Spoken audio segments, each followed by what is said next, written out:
In this lecture we will quickly discuss difference between transcription and reverse transcription। तो जैसा कि हम जानते हैं कि mRNA का फॉर्मेशन DNA से होता है तो उसको कहते हैं ट्रांसक्रिप्शन। वेयर है जब प्रोटीन का फॉर्मेशन होता है mRNA से तो उसको कहते हैं ट्रांसलेशन। ये जो फ्लो चार्ट है जिससे इंफॉर्मेशन की फ़्लो को लिविंग ऑर्गेनिज्म में दिखाया गया है इसको कहते हैं सेंट्रल डोग्मा। जैसा कि हम जानते हैं कि ज़्यादातर ऑर्गेनिज्म में DNA जेनेटिक मटेरियल होता है तो उसमें ये पूरा प्रोसेस होगा फ्लो ऑफ इंफॉर्मेशन के लिए सेंट्रल डोग्मा होगा। और जिसमें लेकिन सब में तो जेनेटिक मटेरियल DNA होता नहीं है, कुछ में RNA जेनेटिक मटेरियल की तरह काम करता है।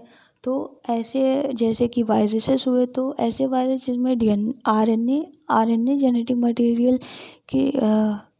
मटेरियल होते हैं तो उनको क्या कहते हैं, उनको कहते हैं रेट्रोवायरस।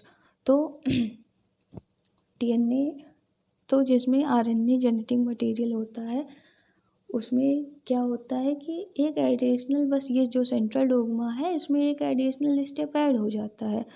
तो चूँकि यहाँ पे RNA जेनेटिक मटेरियल है तो firstly RNA convert into DNA और we can say that the formation of DNA from RNA, this process is called reverse transcription and then our normal central dogma repeat here.